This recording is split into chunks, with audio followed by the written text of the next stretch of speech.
Hello, Daisy. Hello, Sheryl. How are you, my friend? I'm doing well. How are Yeah, you? I'm okay. I'm all right. Did you have a good week? I did. I decided to be bright today with my top. So, I love that. I think that's fantastic. It's a great color on you, actually. thank you. I I forgot I really, had it. I went, oh, I should put it on. So, it's like shopping in your own closet. It's absolutely. nice.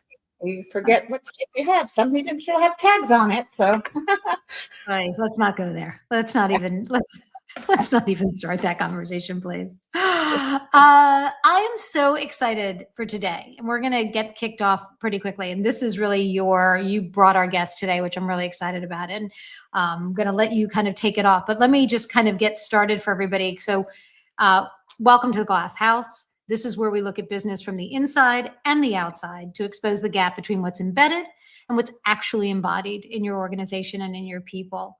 I'm Sheryl Lynn, founder and chief momentum officer of Engage 3P. um, Never gets old. Never, I know. never. Yeah. And I'm Daisy Watkins, founder of DW Concepts and unpack.ai.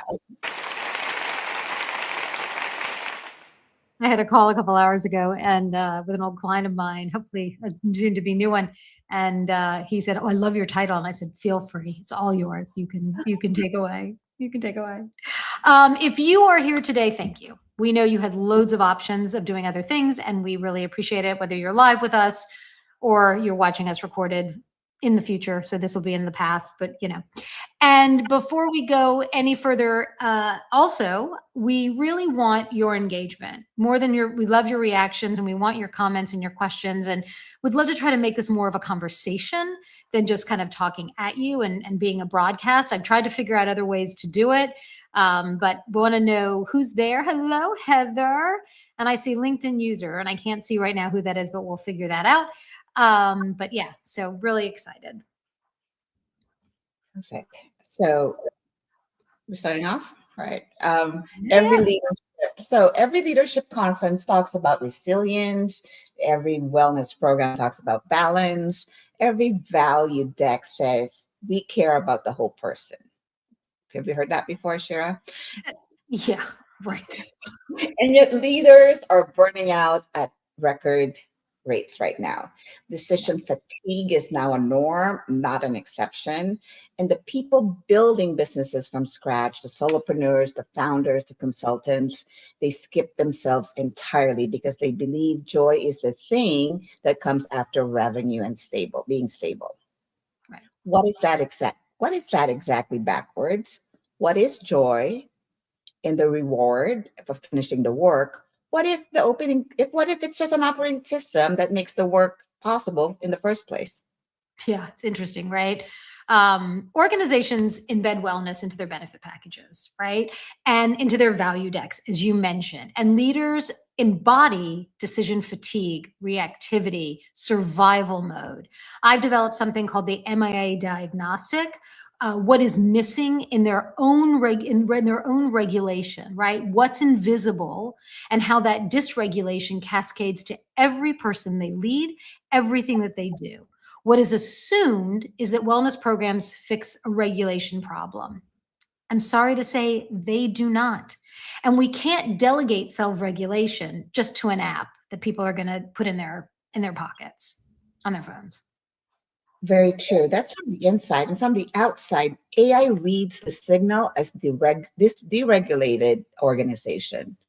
We think about all the platforms that your employees can post now, right? Before it was kind of limited by through word of mouth or what could possibly be in the paper. So high turnover is one that we see. Glassdoor reviews describing chaos. Even leadership content has oscillating between inspirational and desperation. Candidates research your organization through AI before even applying. Sure. It even existed. The leader's internal state no longer self-selects before before they even know they existed. The leader's internal state is no longer private, right? It No. becomes an organization's external brand. And the World Health Organization actually classifies burnout. I'm sorry, I'm going to read this part right here, make sure that I quote it properly. The World Health Organization classifies burnout as an occupational phenomenon. Wow. Gallup report says 33% of employees are engaged at work. According to Vistage research, founder burnout rates exceed 70%. 70%. The Global Wellness Institute values the global wellness industry at $5.6 trillion. Jeez. Unbelievable. It's not getting any better. No, not at all. So today I want to welcome Sheryl Lynn. Sheryl Lynn is the founder and CEO of JOYELY. And Sheryl Lynn, correct me if I didn't pronounce that right. That's a tongue twister for me. And the creator of Joy Intelligence. That's actually what I want to get into today as well. She co-founded the company with her daughter Bailey, and together they wrote a book, Why Joy?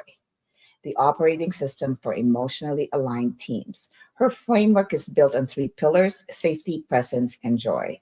I'm going to let her talk about a little bit more about that. But her core practice is 4 words: sit, breathe, think, and feel. But here is what makes Sheryl different that for most people in the wellness space. She's a serial entrepreneur. But we're going to deep dive into that a little bit. And she spent 15 years scaling a national CPG sales organization, owned a restaurant, built a media production company, run a women's magazine across 7 cities, and was paid for over a decade. She knows what it feels to build, break, rebuild, and keep going. So this is Amazing. not a textbook. It came from living it. The Chair of Joy has traveled 22 US tours, creating over 30,000 impact experiences. And the JQ framework is now used in boardrooms, hospitals, nonprofit centers, and family therapy centers, offices. And as of March 2026, the Neuros Clinic is running a clinical pilot study on their methodology. That's incredible. So in 1 week on May 6th, Sheryl is hosting JQ's 60 Voices, where 60 people each give 60-second talks. We're going to talk about that in a little bit as well, grounded in the JOYELY framework. And I am speaker 39, proud to say. So the conversation is personal to me as well. So Sheryl, welcome to the Glass House. Yay. Wow. Hello. That is the best introduction I have ever heard, Daisy. You are on stage introducing me wherever we go from now on, please. I love it. So anyway, welcome so much. Welcome for joining us today. So much to unpack with your experience and what you and Bailey have built, and obviously the JQ60. I'm passionate about that. You see me with all my videos. But let's get a little bit started here. So tell us about that. So let's start with you, Sheryl. So tell us about. Let's start with the work that you're doing with Bailey. So tell us about Bailey itself as well. I'm very fascinated by your daughter, by the way. You are? Well, she's going to love hearing that. So Bailey is a systems analyst. She basically can solve problems before a lot of people even know what problems they have. And I think she's diagnosed autistic. And so she's very, very, very detailed oriented. She dives very deep into a subject when something feels off to her, and she will present a solution in a very calm way before you go like, Bailey, I think I could use some help on this, and it's solved and the app is built and all the things. So she left Daimler Trucking and Nike, both corporate experiences, to bring her experience of building a national mental health organization within those companies. Daimler specifically, 14,000 employees used what she created, which had absolutely no mental health conversation at all. They had crying rooms. People went and cried when they were having a breakdown. They had no systems in place. And as we were talking a little bit earlier, the whole EAP piece of that as well. So I look forward to sharing a little bit more about Bailey and what we created. But basically, she's a co-founder, and we are so excited to bring to the world what we've created around JOYELY and Joy Intelligence. I'm in complete freak out mode at the moment, with the understanding that an organization set up rooms for people to cry in and didn't then go, maybe instead of just setting up a room, we made, wait, somebody, what? I mean, I have no words. There are no words for that. And but I feel like that was, what, maybe 5 years ago. So I feel like wow. even since I've started doing this, just 7 years, I've seen a little bit of a shift. I've seen opportunities. But you know what? I don't blame anyone. There's nothing wrong. I just think that we were never taught or given the guidelines or understanding about what to do. So I think the most exciting thing that I'm working with or seeing in my work is that CEOs and executive leaders and their whole board of directors, the managers, everybody knows they're not in therapy and that they can't handle it and that they're seeking outside support and services. So I think that's why our conversation is so exciting right now. People are like ready to hear this and ready to take action. I want to call out Heather. Hello, my dear. I'm so excited. Heather's chiming in. Heather's one of our regulars, and returning to our pod is Laura. Hello, Laura. Laura was off for a few weeks, starting her brand new job, which we can't wait to hear about next month. And both of them are freaking out in the comments about this whole thing. So yeah, it's wow. I don't want to just fixate on this. I will say, I just read, don't remember where. I hope this didn't come from you, Sheryl, because if it did, then it might be a little embarrassing. But I just read that the advent of AI, right? The notion that it's taking away tasks and supposed to be creating so much more time for people, right? So it's supposed to be like, oh, you can do instead of. No, I was speaking to another client of mine about this. Instead of then giving them the opportunity to say, great, I don't need to work 15 hours a day. I can get this done in 7. I can get this done, I can have a better quality of life. They're just filling it with other things. Correct. Right. So that's not going to help with burnout. That's not going to help with the crying room. That doesn't solve the problem. Yes. Business speed is absolutely on fire. Like, and you're in the AI world, Daisy, as well. Like, we are just in a place where there is no physical, spiritual, financial, even way to keep up with the changes and how that impacts our bodies, our brain, heart coherence, right? Like, how do we process what's going on? It's just there, like I said earlier, like we can get into our work a little bit if you want, but there literally has been no way for us to navigate from our therapist on Monday to next therapist meeting on Monday. Like, what do you do within the 7 days in between? And it just keeps piling up on us. And it's overwhelming to a point where people are going, maybe I'll just give up. Like, maybe I just quit and go home and never go out of my house again. Like, we're at that point. It's pretty serious out there. In fact, I'm in Nevada, and I'm going to say this out loud a million times. Nevada is rated number 51 out of 51 states as a place of access to mental health, suicide rates, like on 17 different characteristics. And why? What in the world are we doing? It makes no sense to me. And I think New York is number 1. Like, I think people want to move there. They're excited to be there. They don't have any problem with numbers, but there's also quality and value that are in question everywhere, not just here. Is that any relation? And I know not all of Nevada obviously is gaming, but does that have anything to do with the gaming community by any chance? I think so. I think that there's a 24/7 conversation here every single day, all day long, and people are expendable, and we move through folks really fast. But at the end of the day, we're a community that just built really fast, and our infrastructure isn't quite there to keep up with the demand. And there's, I think, in the stat is like 300 to 350 persons per therapist, where here it's over 480. So it's just a lack of.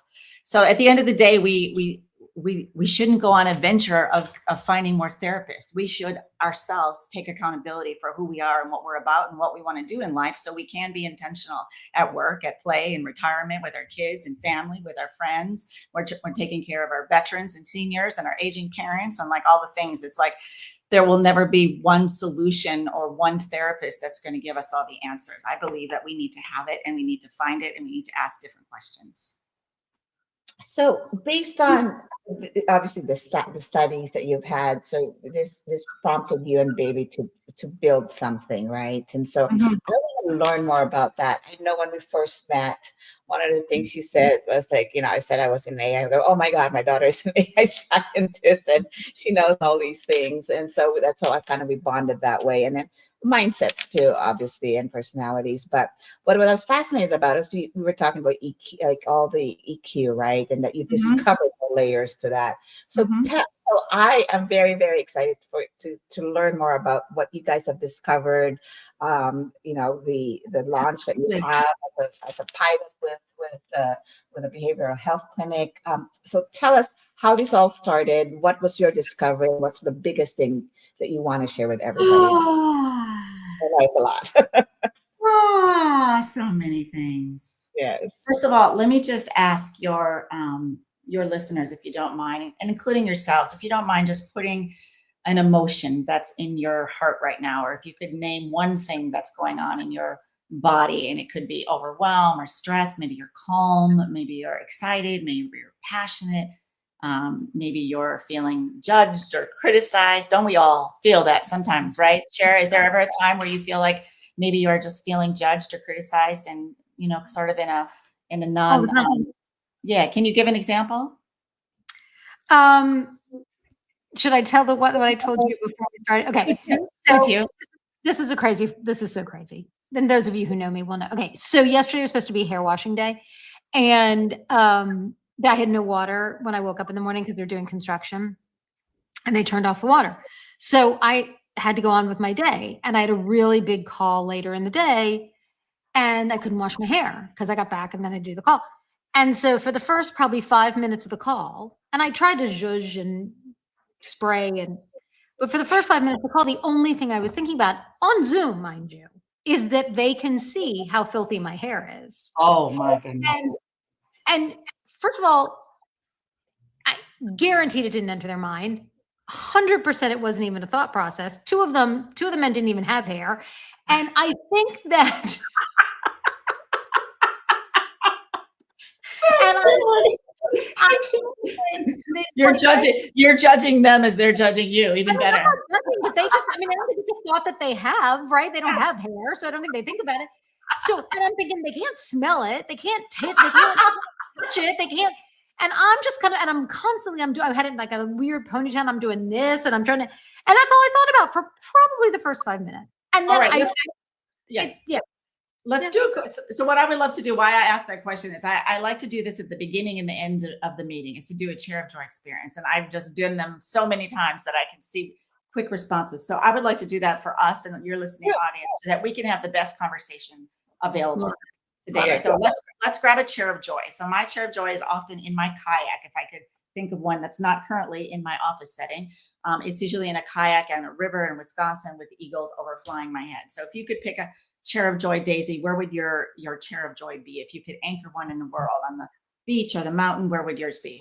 Mine would be at this balcony overlooking in Maui, overlooking the ocean, and just this white lounge chair, and the perfect temperature. The breeze is blowing because I need to have air blowing in my hair Fresh with the air. menopause going on. Mhm. Anyway, so Perfect. just sitting Yes. there and just Yes. listening to the waves and just being present with everything, with nature, feeling the wind, all that. And Okay. just Excellent. And again, if our audience could type where yours is, that would be great. And Cheryl, is it Shira, right? Shira? Sure. Yeah. Shira. So I won't do the beach thing because I live on the sea and I'm blessed to have that every single day. The first thing that came to mind for me is that chair is at the dining room table of my friend in Florence when her husband makes the greatest lasagna you will ever eat in your life. And we drink a bunch of wine and eat his food. And then he comes out with a cake. And then, as I like to say to him, he doesn't know how cake works because Yes. he cuts the cake based on the number of people sitting at the table. That's how many pieces he makes. And I said, that's not how cake works, but it's a joy. It's a joyous time every single time.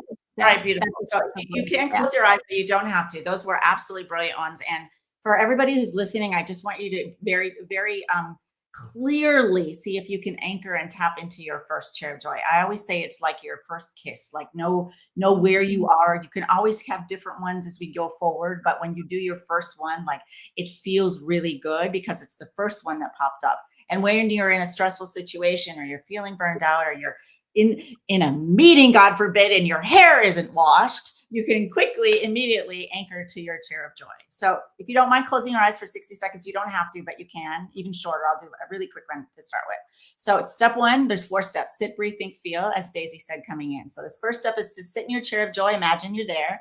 Let yourself just sit back in the current chair that you're sitting in and let your back hit the back of the chair and your feet on the ground. Feel the sand on the ground, or feel the, you know, the even the beautiful kitchen floor of the place that you're sitting in with your friend or wherever yours is. Take a deep breath in and a really deep breath in. So deep breath in.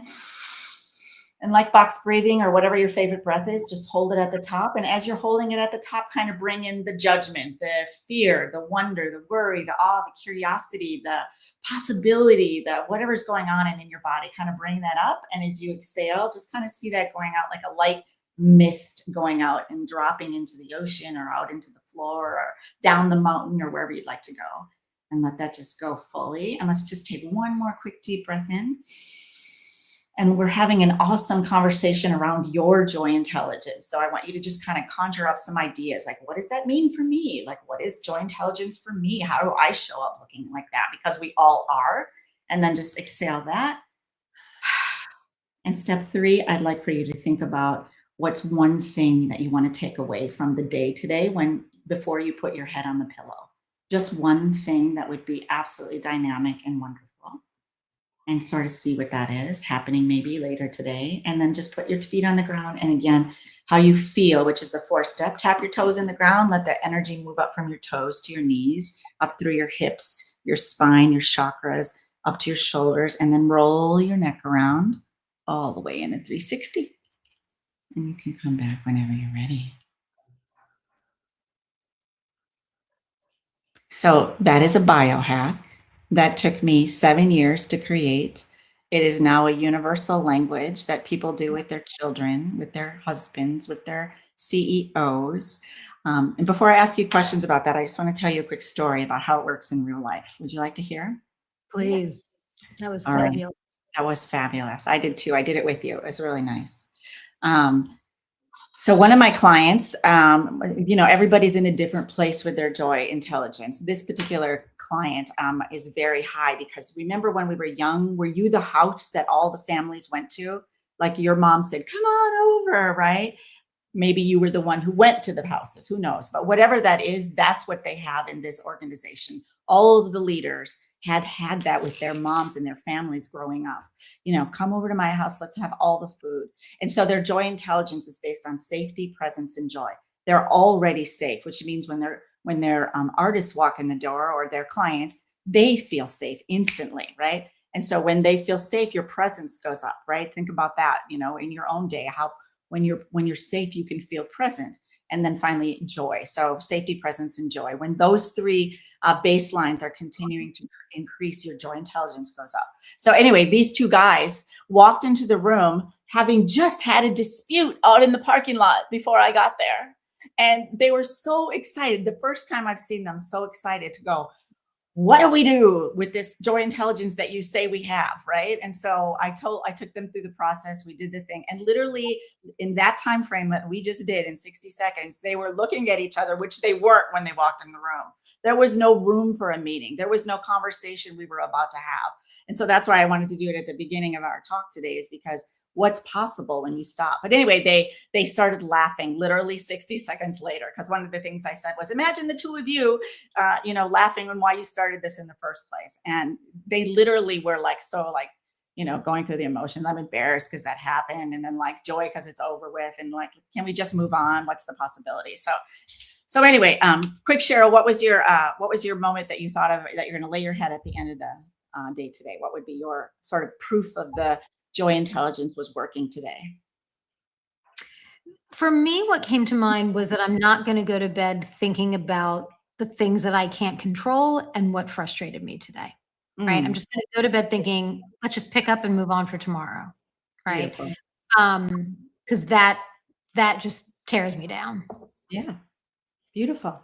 And Daisy, what was your moment that you thought of that you were maybe Mine, interaction today? Mhm. mine was, mine it will be that, at the end of the day, I always think, similar to Cheryl, like, I reflect on my day, like, not about what went wrong, but today I'm going to just be thankful for every little thing, whether, this conversation, the meal I'm going to have later on, and not think about what did not go right or what conversations did I not say properly, but just be Mhm. thankful that I exist today. That's just for today. Yeah. It seems easy in theory, doesn't it? It Yeah. is. It is easy in theory, right? And also, what else is there? So the mental health statistics that we talked about before. So you get an opportunity. So when you learn that your joy intelligence for the both of you is very high, you start looking, and when you start discovering this conversation, and again, I just want to say that we're not wrong in how we thought, because as women growing up in this world and our parents, no one told us that emotions were good or bad or right or wrong no one told us that emotions were just data. What they told us were emotions are good or bad, right or wrong, positive or negative. And if you're feeling those inadequacies or judgments or criticism, you're definitely, you're in the back of the school bus, or you're, not invited to the party or whatever you are, right?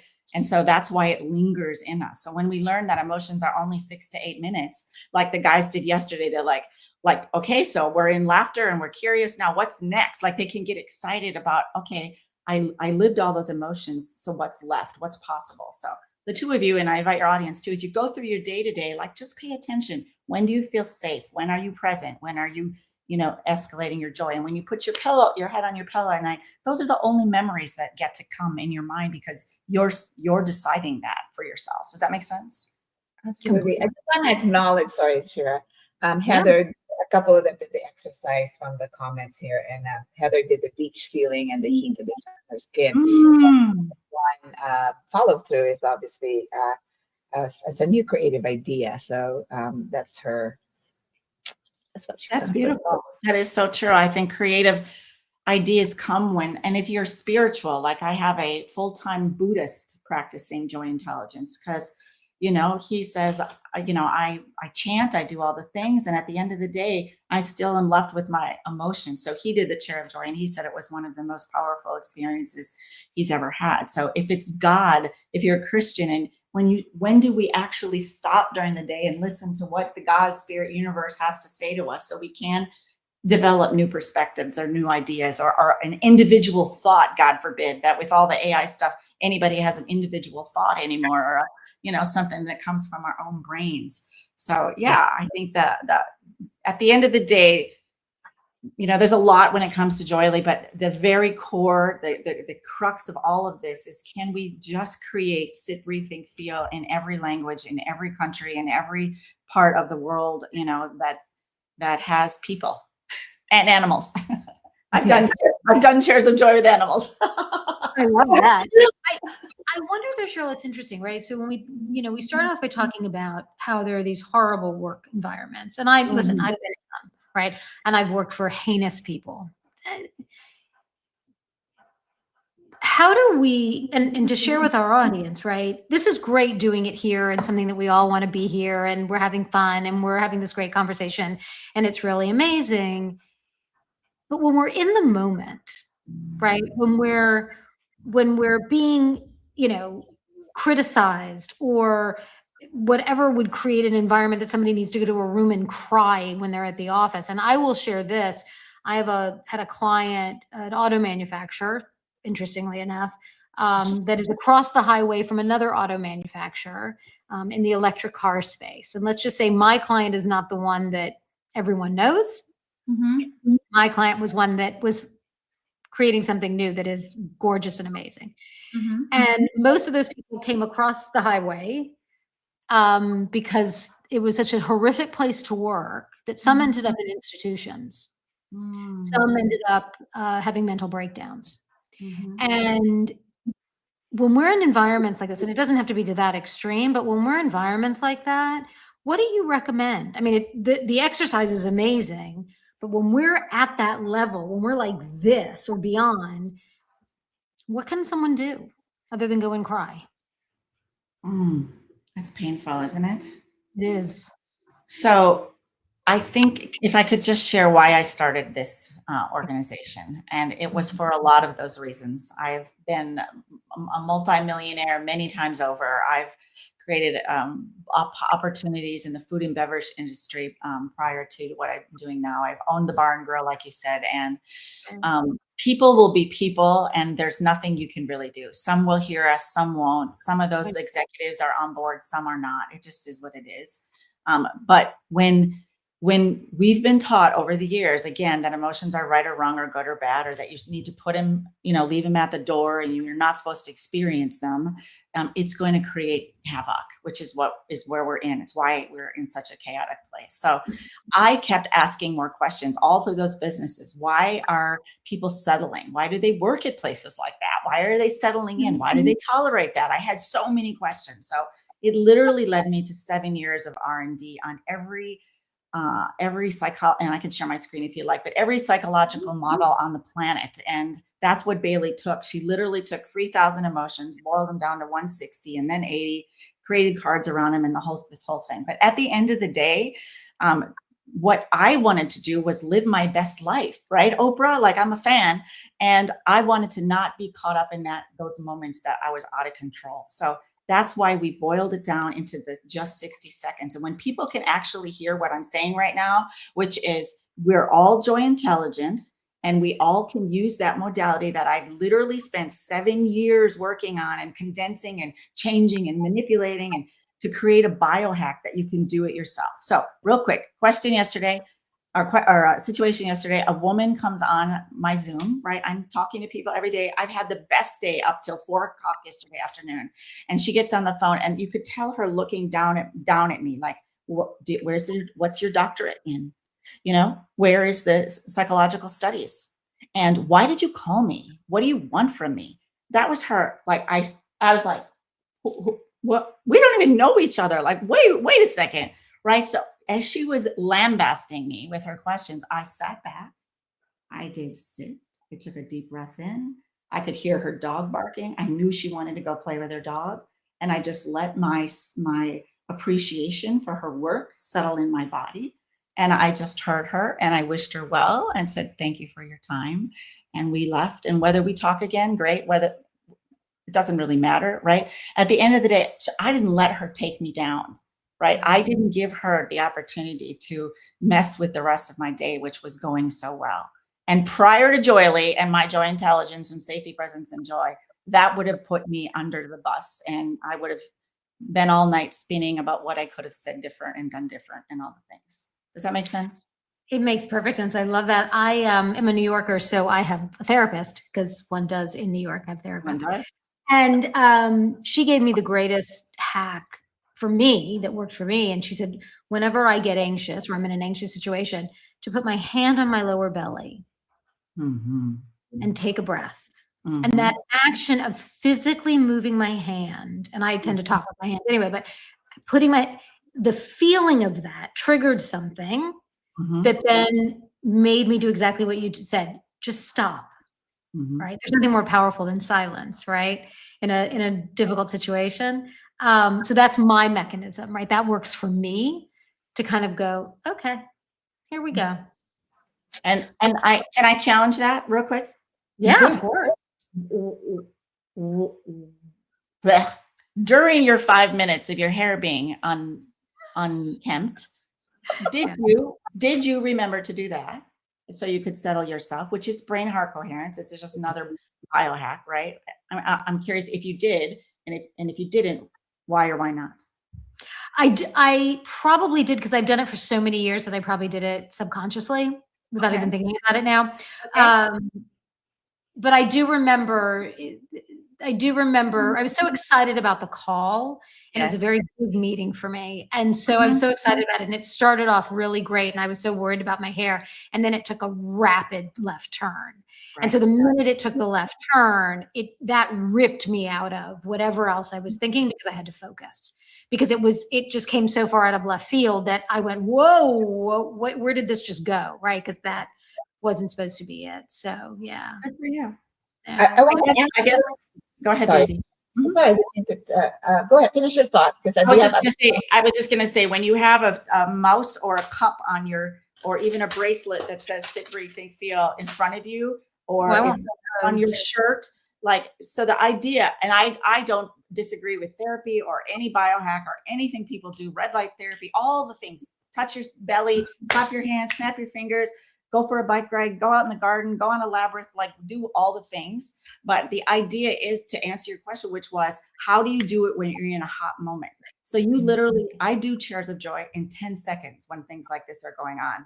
And so we want our executives, our managers, our leaders, the people that have 10,000 people in their organization, be able to say, okay, at every hour, at the top of the hour, or every 15 minutes, we're going to take 60 seconds and do a chair of joy. So it now becomes a preventative mental health conversation versus, oh my God, my world is falling apart and I don't know how to handle this. Because, and again, I could show the map, but the map is like, there is no right or wrong or good or bad. You're just moving through 80 emotions. And if you play hide and seek with your grandchild, you're experiencing probably 50 of those emotions. Where did they go? Isn't this fun? And oh my God, I'm so tired, right? Up and down and all the things. And so the idea as human beings is to not be like, oh my God, I'm so emotional. It's like, I'm emotional to the degree that I can now measure it and I can calculate it and I can create opportunity out of it, because my KPIs are now impacted by the emails my company sends, by the way I communicate to my sales force, et cetera, et cetera. So I love that. yeah. Oh, I love that. You don't realize how many, you think you're focused on one emotion you're feeling at that moment, which is probably being tired, but at the same time, you're also, there's a worry. There's, because I'm tired, I can't be tired because I can't be going today. Then the stress, the emotion of the stress, like I'm not going to finish my task. I do not see it that way. To me, it's like one focal focus on. Yes. You pick on, that's the most horrible, I think, probably at that moment, right? That you could possibly label. I think that's the word I'm looking for. You can label one thing that's the worst, but you don't realize it's a layers and layers of that. So thank you. That there's a lot that you're fighting with, that you find the one that you latch onto, probably because that's your biggest trauma. So I would imagine that you latch into the most comfortable trauma that you can, which is weird to say that it's a comfortable trauma, meaning your body's just used to that type of reaction or emotion. Am I wrong with that, Sheryl? No, you're absolutely right. And you mentioned the clinical study we're doing at the Irvine Clinic, Neuros Clinic with Dr. G. And if you go to our website, you can learn about Dr. G and what he says. And he's been in therapy and providing different modalities for 40 years. And he's like, I've never seen anything like Joy Intelligence and the things that Bailey and I created, because never has anyone taught us to navigate those emotions. And so safety, presence, and joy. Again, you guys are very joy intelligent. You know that, right? You know that. You know that because you show up for your clients, because you're leading, because you're guiding, because people hire you because of who you are. So your ability to be safe, present, and joy all day long, right, is already high. So the question for leaders is, how do we turn each of those up even a little bit more, so that now when you're even a little bit higher, your CEOs that you're working with are looking at you like, whatever you have, I want more of it. And so the company that you talked about across the street, right, the craziness, those companies will just watch the other one thrive and explode, right? And so it is our job at JOYELY or with Dr. G to fix anybody or anyone or any therapy. I think that the people who are ready for this are going to have the JQ edge. They're going to implement it and utilize it. And it's just the foundation, right? Like, I don't want to learn about my emotions for the rest of my life. I just want to build my life knowing that I'm joy intelligent. And what does that look like? It looks like I hike more and I go into the woods and I camp, and I started a little comedian show, and it's called The Squat. If you guys like to learn what that's all about, I'd love to share that with you. Yeah. I have a lot of other things I want to do than think about my emotions all day long, right? I want to go live life with you guys and go to, with the sea and play and ride boats and all the things. And know that when we're doing that, we're at that elevated place together. The people around us are just going to be like, what's going on? And to me, when we're in a world of upside down with our political whatever warfare that's going on, the best thing that we can do is put our head on the pillow at the end of the night, not spinning about all the things that went wrong or supposedly wrong, but instead raising our vibration around your safety, presence, and joy and your joy intelligence. So Heather, did you want to ask a question? Go ahead, Sheryl. You were going to say the spin to that was perfect. Yeah, it's a perfect segue because Heather said, do you suggest having a pillow activity for personal, for work, for family, or have one that impacts it all? Who said that? Heather. A pillow activity. Oh, do I have to pay her to use that? That was so good. 100%. Yeah. So good. So good. So real quick, I met Donnie Osmond the other night. I went into, did he sign this? He did. There, he signed his signature.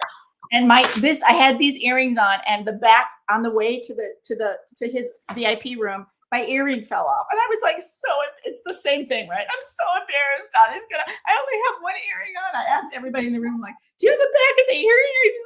So I get up and get my picture. And just before I go up, I did a chair. So I'm like, Sid, Donnie's lost an earring. He's lost, things, people, like his brother just passed, Alan. I don't know if you know that or not, but he's got more things to think about than my stupid earring, right?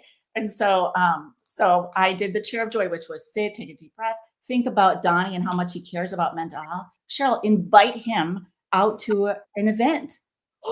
So I walk up to Donnie with this new perspective that I didn't have just literally 10 seconds ago, AKA pillow activity, in the middle of meeting Donnie Osmond.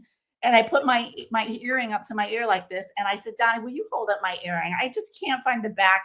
And he did. And I have the picture of him holding up my earring like this. Oh my God. Oh my God, I love it.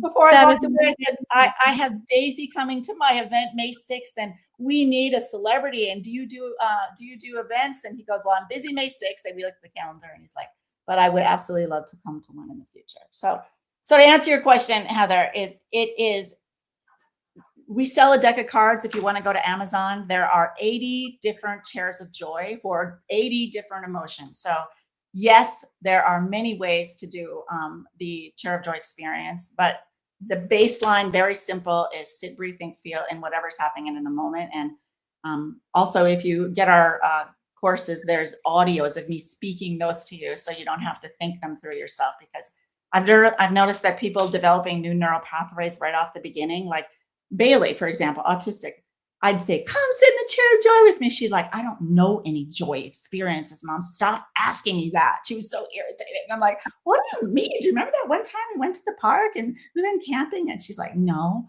I don't. And she just truly didn't. It was very difficult for her. So if I could just say, your pillow activities are not good or bad or right or wrong or positive or negative. They just are, and have fun with them. And don't judge yourself for getting them, for not doing them perfectly and all the things. Just enjoy the process of unfolding your joy intelligence. I so love this. I do. Daisy, I want to make sure that because we are, of course, going to run out of time, like instantly on everything, as we always do. So if we can take, let's say, 2 minutes today and just kind of talk a little bit about our outside story. And Daisy, I don't know if you want to move to that and just have a little bit of a chat on it. Let's do that. And as you all know, this is stories that we picked up from either to the news or somewhere. So part of it I'm going to be reading. So this every week we bring this story, right? And so today it's in 2024, a record of 2,221 CEOs stepped down from their roles, the highest number since tracking began in 2002, 24% more than the year before. So rapidly increasing, and the pipeline behind them is thinning because the next generation is watching and saying, I do not want that life. And I think I've talked about this, interject this a little bit. I talked about the generations and what they see and how each generation is changing in how they want to become leaders or not leaders, or they just want to be their own bosses, right? So the Wall Street Journal ran a piece in April last year, put names and faces to the numbers, and 3 of them stopped me cold. So Sarah, you want to talk about the first one? Yeah, I About will. The first one is Parson Hicks, 43 years old, healthcare finance executive. She was not eating, she was not sleeping, and she quit. And she makes less than half of what she used to. And here's what she traded it in for, right? She watched her nephew accept a math award at his eighth grade graduation. She spent 2 weeks with a cousin who lost her aunt. She had the ability to live her life. And she said, and I'm going to quote, even though I am a person who excels in crisis, at a certain point, it affects my health. I just do not want that kind of life anymore. Then there's, I don't know if I'm going to say this correctly, Ryan Bear, 49, wealth management, took a buyout, moved his family to Puerto Rico, makes a lot less money, catches more baseball games. And he said there's a diminishing return on each additional dollar of wealth. It comes at the expense of not seeing your kids grow up, right? These are not people who failed. These are people who succeeded by every measure that we look at, right? Lots of money. And they walked away because they were not what they were embodying. It was the burnout. They couldn't live their lives. There was nothing left to give. Right? I mean, it's crazy. And here's the part that connects what Sheryl teaches, right? The article says organizations are now worried about whether their high potential talent is even interested in being leaders. Okay, so that's a same thing. I'm going to relate this to nursing. We are losing a lot of nurses because also what the pandemic did, people then started being shy of being a nurse, or they don't want to be in an acute setting. They want to be in a clinic where their hours are better. So to that degree, that's one of the reasons why we need more nurses as well in the healthcare space. And the next generation is also watching the CEO seat and choosing not to sit in it. That's big, because before our goal is I want to be a CEO, right? That's the biggest thing in the corporate world. That is not a talent pipeline problem. It's actually, that is a signal problem. So the signal these organizations are sending externally through Glassdoor, through LinkedIn, whatever avenues they can post, through every AI platform cataloging their culture, is the job will cost your health, right? Yeah. In every article that we read, it's about they're not doing this, they're not doing that, causes distress. And the best talent is reading that signal as they're not going, going somewhere else. They do not want that life. So with the $5.6 trillion in global health wellness spending, did not stop a single one of them. That's scary. So Sheryl, when you hear these numbers, what does your framework say it's actually missing? I mean, I think people just need to decide, like they're doing, that this isn't working anymore. And that the cool thing about going to Puerto Rico and taking a pay cut is, I went to Puerto Rico and took a pay cut, but also how does that impact my family? There's a lot of consequences and all of the things that go with those decisions. But you only go around once. And so if people could hear what we're talking about when it comes to how to operate their companies, I think we would have a lot less of that. So I guess my ask is, hear our invitation, all three of us, right? Daisy and Shara, is, let's let this conversation land in a different way so that CEOs are not running away and that they are treated differently in the world. People respect them differently, and also how they can impact their entire organizations in a way that is lasting and meaningful, as a life skill. Yeah, it's very easy in those scenarios, right? Somebody's in wealth management, takes a buyout, has a big chunk of cash, and heads to the beach, right? And so it's very easy for someone to say, well, of course they can do it. They have a big chunk of money, right? We asked earlier, why does someone stay? A sick child, a sick spouse. Correct. They are making not enough money. They're working multiple jobs just to have a roof over their head, right? There are infinite reasons why somebody can't just say, hey, I'm going to pack it all in and go to Puerto Rico or wherever, right? It doesn't, there's priorities, all over the place. I think that what I have found that works for me and kind of what I try to instill in the organizations that I lead and the teams that I lead is, number one, creating an environment that gives people the ability to ask for help, right? That's number one. So I've told the story a million times, but Sheryl, you haven't heard it. When I was at an office and I was leading teams, and I still have the jar. I have this crystal jar. It's about yay big with a lid on it, jar, and I filled it with almond M&Ms. And specifically almond M&Ms because they're hard to find. And so you can't just go downstairs and get them. And I would buy them in these great big bags. And I would always make sure, and I'm not a huge chocolate person, so it's not the thing I would eat necessarily first off the bat. So that's better for me. So I would always make sure it was completely full. Every single morning, I would make sure it was full to the brim. And I would, it would sit on the corner of my desk all the way the closest to the door. Mhm. And people would come in my office sometimes just to say, I just need M&Ms. That's all. Right. And I knew sometimes it was, and sometimes it wasn't. Sometimes it was kind of a thing to test the waters to see if they can talk. And so I think for leaders, what's really critical is they have to create that space that really is safe. And organizations, I think, are obligated to do that, right? More so, we talked at the beginning about EAP programs, and I've implemented them, and they're, I mean, no offense to the whole, it just doesn't work, right? So we've got to, we're all business owners, right? We can create our own environments where people are safe. It doesn't have to be employees. It can be colleagues. It can be clients. It can be anybody, right? Build the kind of relationship that we want to have. And if we do that in small, I think if we do that in small bites, it spreads, right? I mean, I think when people see happiness and joy and find good, that spreads. Yeah. It's all those little moments. And Cheryl, I want to make sure we have time. You wanted to show us something earlier. So we take that time right now. Oh, it's okay. I think I went through everything. I pointed everything out. So I think I covered everything. I just want to make a quick comment, Shara, that once you learn about, and I mean to be biased, but what we created is pretty phenomenal. There's no reason for those organizations to do tiny bites anymore. Like if you get this and you're in it, those people can jump in and put joy. I don't want to say douse people in joy intelligence, but give them the tool, right? Like you said, they have a responsibility for that. So there's an opportunity right now for every CEO in the world to jump on board. Once you hear this, you can't unhear it. Once you know your own share of joy, you can't not give it to everyone you know. And also it's data, measure it and watch your KPIs go through the roof. And I can stand on that because I know what it's done for my own business. I'm seeing what it's doing for my clients, and it's exciting. It's exciting to have a new conversation around IQ, EQ, and now JQ, joy intelligence. Thank you. I love it. Let's make sure we tell people how to reach you.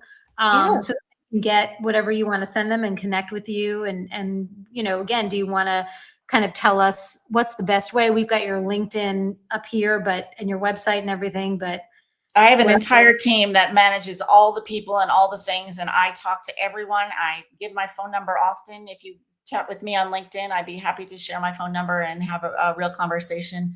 If you go to our website, there's a page called Organization Overview, and there's a video there for me that talks about how to get your company certified in Joy Intelligence. And I'm on a hot mission to find those 25 first companies in the world.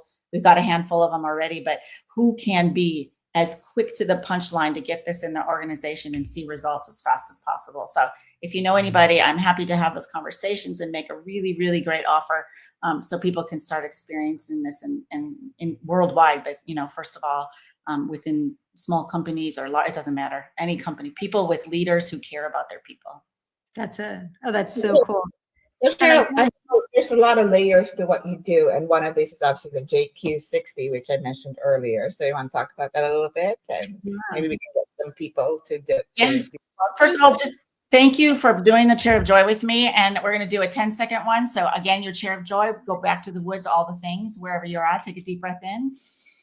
Just think about letting go, what you have to do yet today, and just see if you can center in on the one thing you learned today, and then think about what you can do to take action in your Chair of Joy today to have new perspectives and feel that in your body. That's the Chair of Joy. The second step into the JOYELY framework is to come to our event May 6th if you're in Nevada.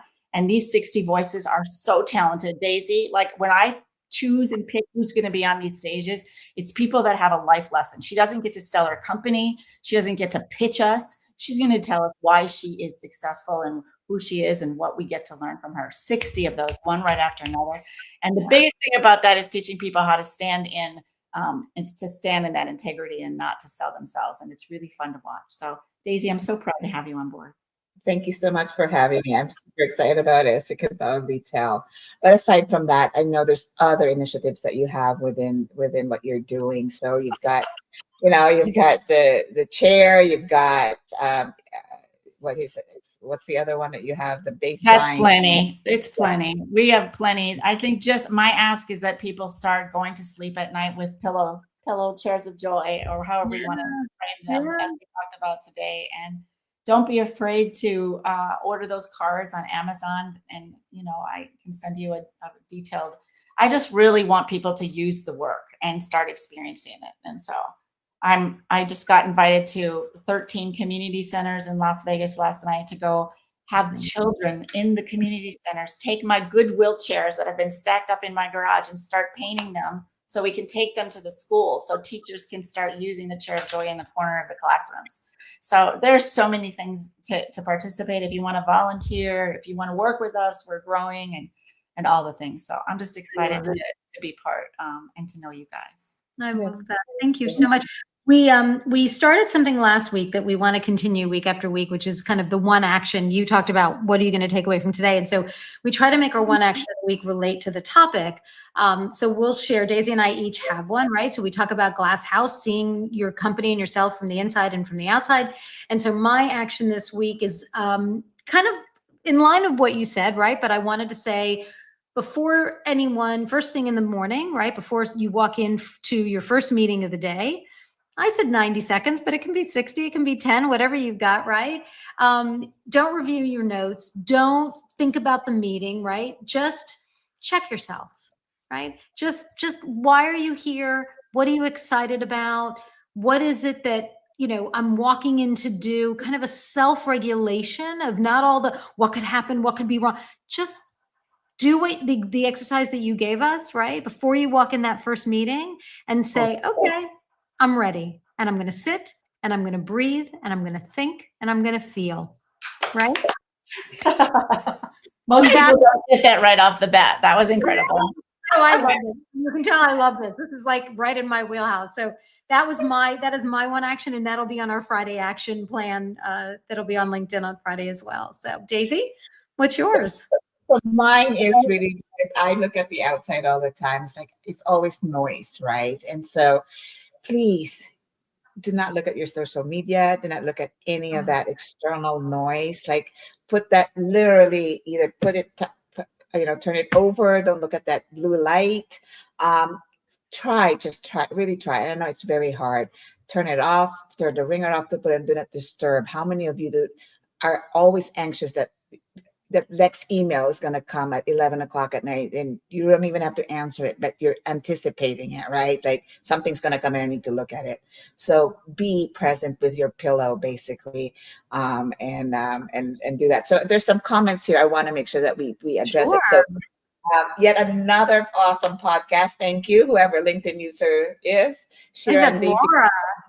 Probably Laura, and for inspiring me and keeping finding my joy. And then Heather says, thank you. See you on my pillow. Oh, that's gorgeous. It's under the chat. That'll be good. That'll be really good. Yeah, I love this. Well, we also, if it's okay, Daisy, you want to talk a little bit about what's happening in our world, in our glass house world? Absolutely. We have the Glass House Cohort 3 that is going to be starting. So please check out our website. Please scan the QR code.